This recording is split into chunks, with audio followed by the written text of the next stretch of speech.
Before the Da Vinci Code ever reveals a secret, it sets the stage with a sense of weight, mystery, and inevitability. From the first frame, the film whispers the promise of hidden knowledge, of clues waiting just out of reach, and of truths that might change everything you think you know about history, religion, and the world around you. The opening doesn't throw you into action or chase. It walks deliberate, measured, almost ritualistic, drawing you in like a library with forbidden sections, or a cathedral at dawn where light barely touches the stone floors. There's an intimacy to it, a sense that every shadow, every reflection, and every turn of the camera has been meticulously considered to pull you closer, to make you a part of the search before the first puzzle is even posed. Released in 2006 and directed by Ron Howard, the Da Vinci Code arrived at a moment when conspiracy theories were both fascination and cautionary tale. It thrived in a cultural moment where the internet allowed questions, rumors, and half-truths to travel faster than facts, and where curiosity about secret histories met a public willing to suspend disbelief. The film doesn't lecture, it immerses. It doesn't reveal its mysteries in haste. It teases, teasing the audience into participation, making you piece together the architecture of symbols, codes, and historical references. Every line of dialogue, every glance, every shadowed corner of a cathedral feels loaded with meaning, inviting viewers to lean in, question, and connect dots that may or may not exist. At the center of this narrative is Robert Langdon, portrayed by Tom Hanks with an understated intelligence and calm precision. From the moment he steps onto the screen, he becomes our guide through a labyrinth of historical and religious enigmas. His quiet expertise and analytical mind contrast with the high-stakes tension that surrounds him, creating a balance between cerebral deduction and palpable suspense. Alongside Sophie Neveu, played by Audrey Tautou, the audience experiences both wonder and anxiety. Sophie's personal connection to the mysteries heightens stakes, making the unfolding secrets feel intimate, urgent, and uncomfortably close. The film's early sequences are deliberate studies in tone and atmosphere. Silent galleries, sprawling cathedrals, shadowed stairwells, and fog-laden streets are not merely backdrops. They are characters themselves, echoing with centuries of secrets and unspoken histories. The cinematography, paired with James Horner's measured score, crafts a sense of elegance intertwined with tension. Every camera movement, every cut, feels purposeful, designed to make the audience feel like they are walking alongside Langdon and Sophie, piecing together a puzzle that could rewrite the very way they see the past. The introduction also lays bare the stakes, not only intellectual but existential. From the outset, the story implies that hidden truths have power, that knowledge can destabilize centuries of belief, and that curiosity comes with consequences. The film never treats its audience as passive. It constantly challenges you to engage, to question, and to anticipate. By the time the first cryptic clue is revealed, you are already immersed, invested, and uneasy, aware that the journey ahead is as much about unraveling history as it is about confronting what it means to seek forbidden knowledge in a world that prizes certainty. At the heart of the Da Vinci Code are characters who are as layered and mysterious as the puzzles they navigate. Tom Hanks anchors the film as Robert Langdon, a Harvard symbologist whose calm intellect and analytical mind become our lens into a world of hidden codes and secret societies. Hanks brings subtle gravitas to Langdon, balancing intelligence with accessibility, making the complex historical and religious references feel grounded rather than alienating. Langdon is both guide and detective, navigating not just the labyrinth of clues, but the moral and ethical questions each revelation imposes. Audrey Tautou portrays Sophie Neveu, the cryptologist with personal stakes in the mystery. Her performance is quiet yet compelling, capturing the tension of someone who has already endured loss and betrayal, yet must step into a world where every secret could upend her understanding of family, history, and identity. The chemistry between Langdon and Sophie is understated but essential, providing emotional resonance amid the intellectual chase. Ian McKellen's portrayal of Sir Lee Teabing adds a layer of charm and sophistication that masks obsession. Teabing embodies both mentorship and menace, a reminder that knowledge is power, but unchecked curiosity can have dangerous consequences. Paul Bettany's Silas, the monk caught between faith and fanaticism, introduces moral complexity and physical threat, showing how conviction can twist into violence. Each character functions within the story not just as players, but as symbols: curiosity, faith, obsession, and morality intersecting in a high-stakes game where every decision carries weight. Together, this ensemble drives the narrative, blending intellect, emotion, and suspense, ensuring that the audience is fully invested in every revelation, every clue, and every twist of this cinematic puzzle. The story begins in the Louvre, one of the most iconic museums in the world, yet the grandeur is immediately tinged with tension. A curator, Jacques Saunière, is found dead, his body arranged like a piece of living art, leaving a cryptic message at his side. This isn't just a murder, it's a challenge, a puzzle deliberately constructed to draw others into a secret long hidden. From the moment Robert Langdon, an unsuspecting symbologist, arrives, the film pulls viewers into a labyrinth of codes, hidden symbols, and centuries-old conspiracies. There's an immediate sense that nothing is accidental, that every gesture, every line, every painting has layers of meaning waiting to be uncovered. Langdon's initial shock at being implicated in the murder quickly gives way to the meticulous work of deduction. He notices subtle anomalies in Saunière's final arrangements, numbers, letters, and symbols that seem nonsensical until patterns emerge. These breadcrumbs lead him to Sophie Neveu, a cryptologist with a personal connection to the deceased, who becomes both his guide and partner. Sophie carries the weight of a family mystery entwined with Saunière's death, and her knowledge becomes essential in decoding the secrets embedded in centuries-old religious artifacts, artwork, and manuscripts. Together, they move from one location to another, through dimly lit museums, shadowed cathedrals, and labyrinthine libraries, each scene layering suspense and mystery, with time always pressing against them. The story rapidly expands beyond a simple murder investigation into a sprawling chase across Europe. Langdon and Sophie uncover a web of clues connected to the Priory of Sion, an organization said to have protected the secret of the Holy Grail for centuries. Saunière's final message suggests that the Grail is not a relic, as many believe, but a secret lineage, a truth deliberately hidden to protect its power. As the duo pieces together cryptic puzzles and encrypted messages, the stakes escalate. They are being hunted by a monk named Silas, a devout, violent enforcer who believes that protecting the church's secrets justifies extreme measures. Silas introduces a tangible physical danger to the intellectual pursuit, reminding viewers that ideas can be as deadly as weapons in this story.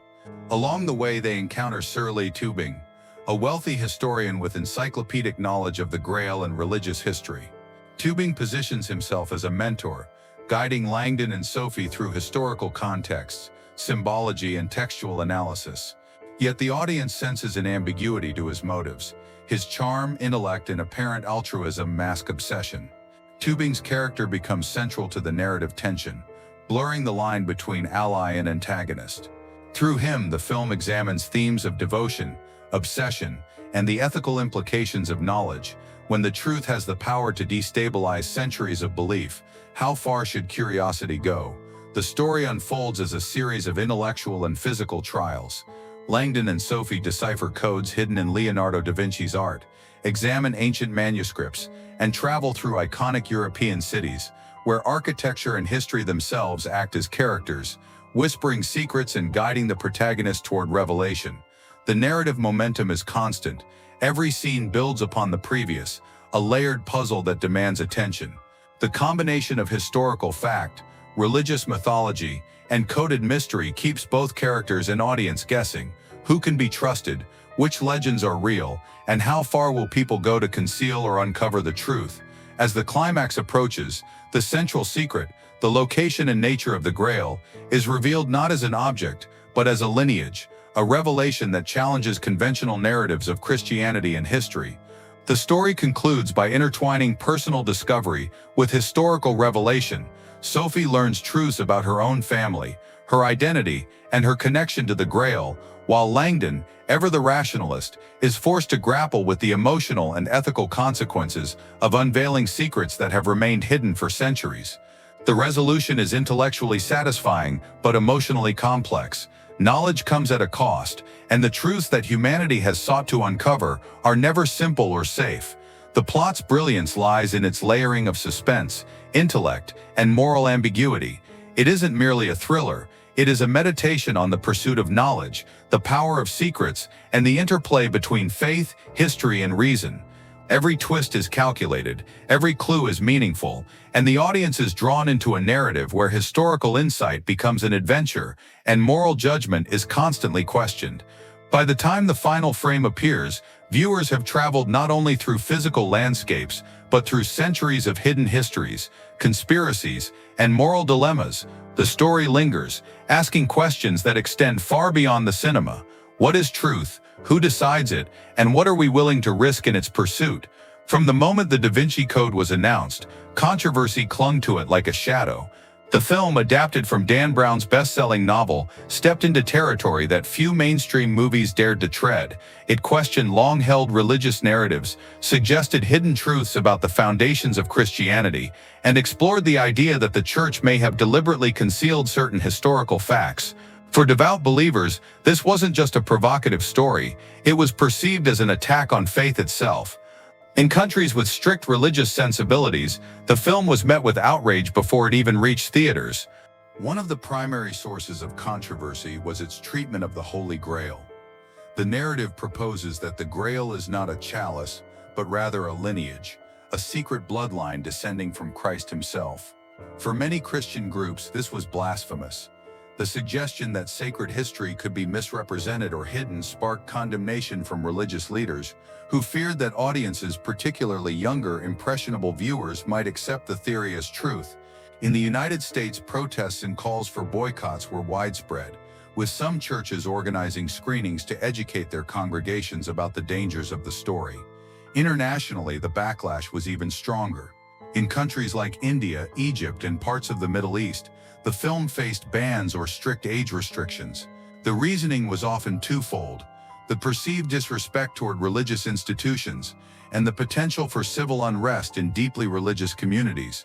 Even in nations where it was released, some cinema chains refused to screen it, and media outlets debated whether a film could or should challenge sacred history on such a scale. The controversy extended beyond religion as well. Historians and critics argued about the accuracy of its depictions, claiming that presenting speculative interpretations alongside factual references blurred the line between fiction and reality. Interestingly, the controversy didn't suppress the film, it amplified it. Audiences flocked to see what the fuss was about, curious to witness the cinematic representation of a story that had already divided the world. Media coverage, protests, and debates made the Da Vinci Code a cultural event, drawing attention far beyond traditional marketing.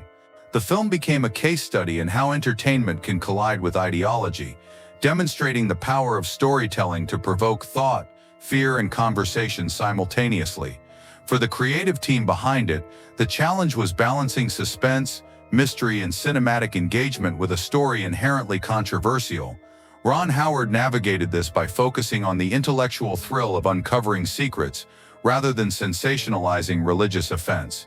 Yet despite these efforts, the film was inevitably labeled provocative, controversial, and even dangerous by some groups. In retrospect, the bans and outrage reflect not just the film's content, but the societal tension around religion, knowledge, and the desire to control narratives. Ultimately, the controversy surrounding the Da Vinci Code is inseparable from its identity. The bans, protests, and debates became part of the story itself, highlighting how cinema can serve as a mirror to societal beliefs, fears, and the fragile line between curiosity and offense. The Da Vinci Code left a mark on cinema and culture that goes far beyond box office numbers. When it premiered, it wasn't just a movie, it became a phenomenon, sparking conversations about history, religion, and the power of storytelling itself. Its impact was layered. It pushed mainstream audiences to engage with ideas that previously felt exclusive to academic or theological circles, and it blurred the lines between entertainment and intellectual curiosity. Suddenly, millions of viewers were thinking about symbology, secret societies, and the mysteries hidden within centuries-old art. Cinematically, the film showcased how historical thrillers could be both visually stunning and intellectually engaging, Ron Howard's direction combines suspenseful pacing with meticulous attention to detail, making every cathedral, manuscript, and crypt feel alive with potential revelation. The film's aesthetic, dimly lit European streets, shadowed interiors of ancient libraries, and sweeping shots of historical landmarks established a standard for the genre, influencing countless subsequent thrillers and adaptations. Its integration of real-world locations and historical references also encouraged audiences to explore history in a more interactive way, effectively turning moviegoing into a form of cultural investigation. Culturally, the legacy of the Da Vinci Code is intertwined with controversy. The debates it ignited around religion, interpretation of history, and the limits of artistic license demonstrated that film can provoke serious discussion outside entertainment spaces. Churches, academic institutions, and media outlets engaged in dialogue, even heated argument, over what the movie suggested about faith, power, and secrecy. By challenging established narratives, it inspired critical thinking and debate, making it a touchstone for discussions on censorship, creative freedom, and the ethics of storytelling. As the credits roll on the Da Vinci Code, the story leaves more questions than answers, and that's precisely the point. This isn't a movie designed to wrap itself up neatly. It's a cinematic puzzle, one that challenges viewers to reflect on history, faith, and the nature of truth itself. The film reminds us that knowledge is rarely neutral. Every discovery carries weight, every revelation shifts perspective, and every secret, once unveiled, has consequences that ripple far beyond the individual. For millennials, who grew up in an era of instant access to information yet constant questioning of authority, the resonance is unmistakable. What we believe, what we know, and what we're willing to challenge are inextricably linked. At its core, the film is about curiosity and the courage to pursue it, even when the path is dangerous or controversial. Langdon and Sophie embody that pursuit, navigating a world where every clue demands not just intelligence, but intuition, courage, and moral discernment. Their journey mirrors the audience's own engagement, a step-by-step exploration of hidden truths, a confrontation with uncomfortable ideas, and an acknowledgement that answers are often layered, complicated, and unsettling. The film's conclusion doesn't hand us clarity, it hands us perspective.